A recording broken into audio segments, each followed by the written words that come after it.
할렐루야.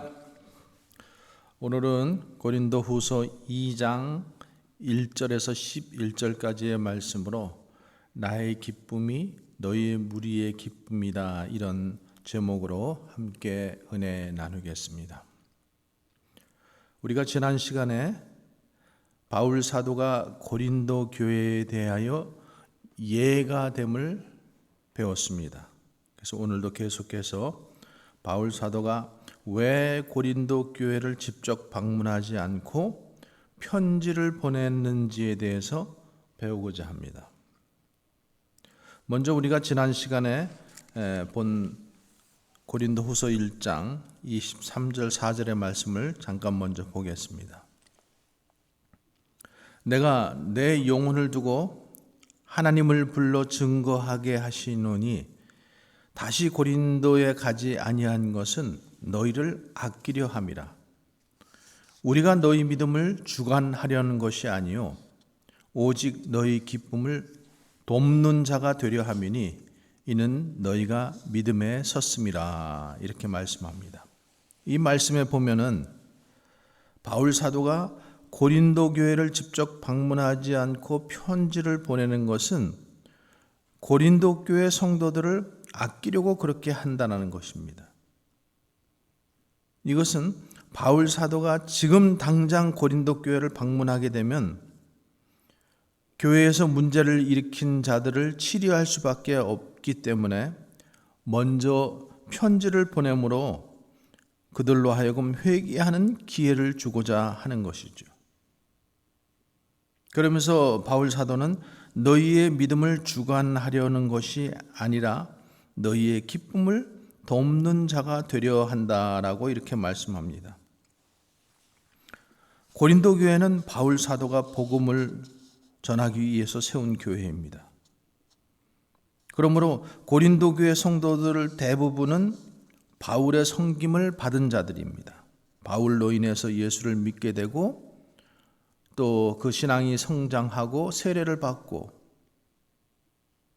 그렇게 바울의 섬김을 받은 자들이에요. 그런데 그것 때문에 바울이 자신들의 믿음을 주관하려고 한다라고 생각할 수도 있다라는 거예요. 그런데 바울은 자신이 복음을 전하여 믿게 된 자들인데도 불구하고 그들의 믿음을 주관하지 않겠다라는 거예요. 이것이 복음을 전하는 자들의 마땅한 자세이죠. 바울 사도가 이렇게 하는 것은 우리가 지난주 말씀에서 보았던 것처럼 하나님의 모든 약속이 예수 그리스도 안에서 예가 되기 때문이라고 하는 거죠. 하나님의 약속이 예수 그리스도 안에서 예가 되는 능력이 지금도 역사하셔서 자신이 고린도 교회에 예가 되는 것이기 때문에 자기가 그들의 믿음을 주관하지 않는다고 분명히 말씀하고 있는 것입니다. 그런데 바울 사도를 근심하게 하고 대적하는 자들은 어떤 자세로 지금 전도하고 다니고 있는가 하면은 고린도후서 11장 20절 말씀에 보면은 누가 너희로 종을 삼거나 잡아먹거나 사로잡거나 자고하다 하거나 뺨을 칠지라도 너희가 용납하는도다, 이렇게 말씀하고 있어요. 그래서 이 말씀을 보면은 지금 바울을 근심하게 하고 대적하는 자들을 고린도 교회 성도들이 지금 자기네들을 그 고린도 교회 그런 자들이 지금 고린도 교회 성도들을 종으로 삼고자 한다라는 거예요. 그들을 이용해서 자기들의 욕심을 채우려고 한다라는 거예요. 그러면서 고린도 교회 성도들이 이런 거짓 사도들을 잘도 용납하고 있다라고 지금 사도 바울이 그들을 비난하고 있는 거죠. 성도들을 자기 종으로 삼으려고 하는 자들은 거짓 사도들입니다. 고린도 교회는 이런 자들을 분별해서 분명히 물리쳤어야 했습니다. 그럼에도 불구하고 고린도 교회 성도들은 그것을 용납한 거예요.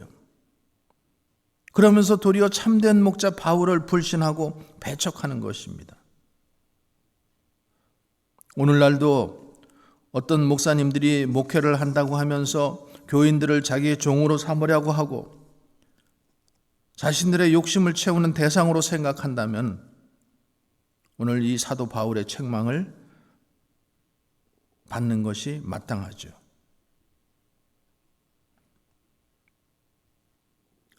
바울은 지금 자신이 복음을 전하여서 믿게 된 고린도 교회 교인들의 자신의 소유인 양 생각하지 않았어요. 그리스도 예수 안에서 예가 된 자들로 알았어요. 그러므로 바울은 그들의 믿음을 주관하려고 하지도 않았습니다. 고린도 교회 성도들이 예수 그리스도를 믿게 된 것은 바울 자신의 능력이 아니라고 생각했기 때문에 그렇습니다. 주님께서 택하신 자들을 때가 되매 복음을 듣게 하시고 믿게 하신 것이고, 그래서 고린도 교회 성도들이 자신이 전한 복음을 믿게 된 것은 오직 주님의 일이라고 생각한 것입니다. 바울 사도는 단지 그 주님의 일하심에 쓰임을 받는 도구일 뿐이라고 자신은 생각한 것이죠. 그래서 바울은 그들의 믿음을 주관하려고 한 것이 아니라 그들의 기쁨을 돕는 자가 되려 한다라고 이렇게 고백하는 것입니다. 그러면 사도 바울이 일방적으로 돕는 자이고 자신은 도움을 받지 않아도 되는 사람입니까? 그렇지는 않죠. 고린도후서 1장 11절의 말씀을 보면은 바울은 고린도 교회 성도들을 향하여 요청하기를 자신을 위하여 기도로 도우라고 이렇게 합니다. 너희도 우리를 위하여 간구함으로 도우라. 이는 우리가 많은 사람의 기도로 얻은 은사를 인하여 많은 사람도 우리를 위하여 감사하게 하려 함이라고 말씀하고 있습니다. 바울도 자신이 도움이 필요한 자라는 거예요. 그리고 교회들이 연보를 해서 바울 사도를 도와왔어요. 그러므로 고린도 교회 성도들이 믿음에 서 있는 모습이 바울에게는 기쁨이 되는 것입니다. 그러므로 사도라도 그리스도의 몸이기에 서로 돕고 도움을 받는 것입니다. 오늘날 저와 여러분들의 모습은 어떻습니까? 어떤 모습으로 살아가고 있습니까? 내가 남의 기쁨을 주는 사람입니까? 아니면 근심하게 하는 사람입니까? 서로 도움을 주고 받는 것이 성도의 교제인데, 근데 우리는 실상 어떻게 하고 있습니까? 서로에 대해서 상관하려고 하지 않고, 힘들어 어려운 것을 보면 서로 피하려고 하고, 그런데 우리가 어떻게 그리스도의 몸이 될 수가 있습니까? 몸의 지체가 서로 떨어져 있으면서 그것을 몸이라고 할 수 있습니까? 지체가 서로 상관하지 않는다면 그게 몸입니까? 서로 도움을 주고 도움을 받으려고 하지도 않습니다. 이런 모습이 현대 교회의 특징입니다. 그런 모습으로 만연해 있습니다. 그런 모습은 아름다운 교회의 몸이 아닙니다. 교회는 주님의 몸된 교회의 지체로서 서로 돕고 도우며 기쁨을 나누어야 하는 것입니다. 그러면 바울 사도가 어떻게 고린도 교회를 위하여 기쁨을 돕고자 했습니까? 오늘 본문 1절에서 3절 말씀을 보면은 내가 다시 근심으로 너희에게 나아가지 않기로 스스로 결단하였노니 내가 너희를 근심하게 하면 나의 근심하게 한 자밖에 나를 기쁘게 하는 자가 누구냐? 내가 이같이 쓴 것은 내가 갈 때에 마땅히 나를 기쁘게 할 자로부터 도리어 근심을 얻을까 염려하며 또 너희 무리를 대하여 나의 기쁨이 너희 무리의 기쁨인 줄 확신한다라고 말씀하고 있습니다. 지금 바울은 내가 다시 근심으로 너희에게 나가지 않기로 결단하였다고 했습니다. 바울은 자신이 고린도 교회를 직접 방문하게 되면 그들을 책망해야 했습니다. 만약에 그렇게 되면은 그들로 근심하게 하는 것이고, 그리고 그들로 근심하지 않고 기쁨으로 만나기 위해서는 내가 방문하는 것을 연기한다라는 것입니다. 바울의 기쁨은 성도들에게 있는 것이지 다른 세상이나 세상의 사람들이 아닌 것입니다. 그래서 1절부터 3절의 말씀을 표준 새 번역으로 보면은 그 의미가 좀 더 쉽고 명확하게 이해될 수 있습니다. 한번 들어보시기 바랍니다. 그러므로 나는 여러분에게 또다시 아픔을 주지 않아야 하겠기에 여러분에게로 가지 않기로 결심했습니다. 나를 기쁘게 해줄 사람은 여러분밖에 없습니다. 그런데 내가 여러분의 마음을 아프게 한다면 나를 기쁘게 해줄 사람들에게 슬픔을 안겨주는 셈이 되지 않겠습니까? 내가 이런 편지를 쓴 것은 내가 그리로 가게 될 때에 나를 기쁘게 해야 할 바로 그 사람들에게서 내가 마음 아픈 일을 당하는 일이 없게 하려는 것입니다.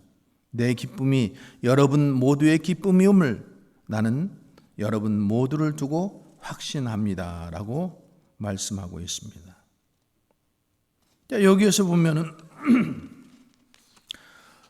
지금 바울의 기쁨은 성도가 믿음 안에 사는 것입니다.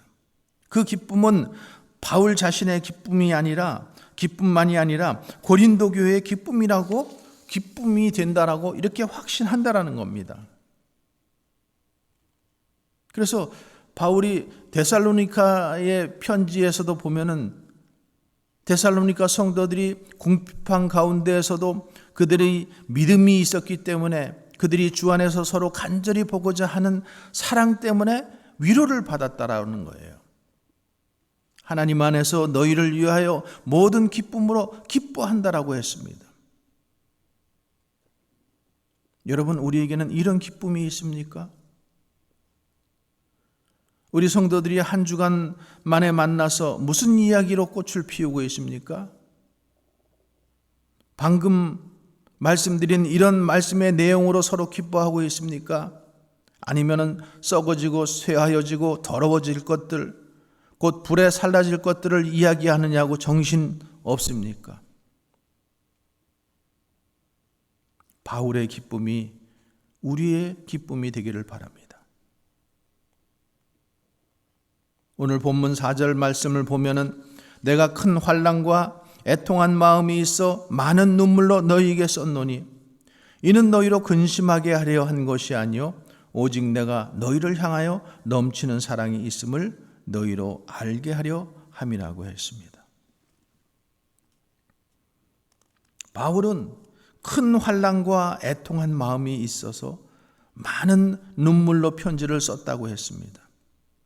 여기서 바울이 큰 환난과 애통하는 마음이 있어 눈물로 편지를 썼다고 하는 이 편지는 사라진 것으로 성경학자들이 보고 있어요. 그런데 바울의 그 편지를 바꿔서 고린도 교회가 회개하게 된 것입니다. 그래서 4절에서 언급하고 있는 이 편지는 바울이 아주 강력하게 범죄한 자들을 책망한 내용일 것이라고 학자들은 보고 있습니다. 고린도전서에서 바울 사도가 범죄한 자들과 교제하지 말라라고 하는 것처럼 아마도 바울은 이 편지를 통해서 그런 자들과 교제를 하지 말라라고 그렇게 금했을 거예요. 그런데 이런 책망도 결국은 그들이 믿음에 서고 그 믿음으로 인해서 기쁨을 더하고자 함인 것이지 책망 자체가 목적은 아니라는 것입니다. 우리가 형제를 책망할 때에 정말 사랑으로 세우기 위해서 하는 건지 아니면은 정죄하고 판단하고 그래서 하는 것인지 우리는 돌아봐야 합니다.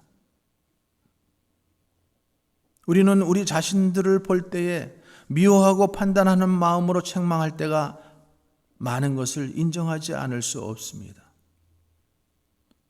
말로는 사랑으로 그들을 세운다, 그들을 바로 세우기 위해서 한다라고 이렇게 말은 하지만은 실상은 그렇지 못한 경우가 많습니다. 남의 허물을 이야기하고 나면은 나도 그런 허물이 나오는 것을 보게 됩니다. 그러므로 우리는 설교나 성경 말씀을 통해서 함께 책망을 받는 것이지 어느 한 사람이 완벽해서 말하는 것이 아님을 알아야 합니다. 말씀을 가르치는 자는 먼저 그 말씀을 통해서 자신이 책망을 받아야 하고, 그리고 그 말씀을 듣는 자가 그 말씀으로 책망받을 수 있도록 기도해야 하는 것입니다. 그래서 함께 믿음에 세워지는 기쁨이 더하여 지기를 소원해야 하는 것입니다.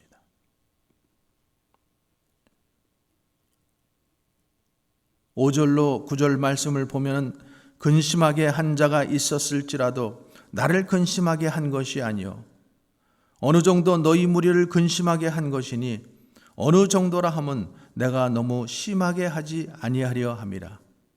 이러한 사람이 많은 사람에게서 벌받은 것이 족하도다. 그런즉 너희는 차라리 저를 용서하고 위로할 것이니 저가 너무 많은 근심에 잠길까 두려워하노라. 그러므로 너희를 권하노니 사랑을 저에게 나타내라. 내가 범사에 순종하는지 그 증거를 알고자 하여 내가 이것을 너희에게 썼노라. 고린도 교회에 근심하게 하는 자가 있었지만은 그는 바울을 근심하게 한 것이 아니라 고린도 교회 성도들을 근심하게 한 것이라는 겁니다. 그런데 이제는 그를 용서하라는 것입니다. 이미 그가 많은 사람에게서 벌 받았다. 그 벌 받은 것으로 족하다.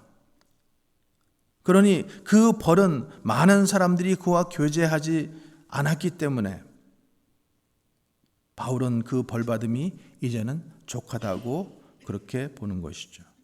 그러므로 이제 그를 용서하고 위로하라는 거예요. 그렇지 않고 계속 그로 하여금 벌을 받게 하면은 많은 근심에 사로잡힐까 염려가 된다라는 겁니다. 그리고 그가 실족할까 염려가 된다라는 거예요. 우리가 이런 말씀을 보면은 사랑으로 근심하게 하는 책망이 회개에 이르게 되는 것을 볼 수가 있습니다. 세상에 대한 근심은 사망에 이르지만 이러한 근심은 회개하여 생명에 이르게 하는 것입니다. 그러므로 이제는 그에게 사랑을 나타내라고 합니다. 이렇게 함을 통하여 범사에 순종하는지 그 증거를 알고자 함이라고 했습니다. 10절에서 11절 말씀에 보면은 너희가 무슨 일이든지 네게 용서하면 나도 그리하고 내가 만일 용서한 일이 있으면 용서한 그것은 너희를 위하여 그리스도 앞에서 한 것이니 이는 우리로 사단에게 속지 않게 하려 함이라. 우리가 그 괴계를 알지 못하는 바가 아니로다 라고 했습니다. 고린도 교회가 용서한 일이라면 바울 자신도 그러하다라고 합니다. 그리고 자신이 용서한 것은 너희를 위하여 그리스도 앞에서 한 것이라고 합니다. 어떠한 죄인도 용서받지 못할 죄인은 없습니다. 이미 바울 자신도 어떤 죄인인지를 너무나 잘 알고 있습니다. 그래서 자신과 같은 죄인을 용서하신 주님께서 자기 죄를 인정하고 회개하는 자를 용서하고 위로하고 사랑하는 것은 너무나 당연하다라는 것입니다. 바울은 그렇게 하는 것은 사단에게 속지 않기 위함이라고 했습니다. 바울은 사단의 괴계를 알지 못하는 바가 아니라고 했습니다. 그러면 사단의 괴계는 무엇입니까? 사단은 늘 참소하는 자입니다. 없는 것을 만들어내고 작은 것도 부풀려서 참소하는 자입니다. 그래서 여호와 하나님과 그의 기름 부으신 자들을 끊어내리려고 하는 것이 사단의 괴계입니다. 그런데 그러한 사단의 괴계를 이기는 것은 바로 용서라는 것입니다. 사랑이라는 것입니다. 예수님께서도 마태복음 9장 13절에 의인을 부르러 온 것이 아니요 죄인을 부르러 오셨다라고 했습니다.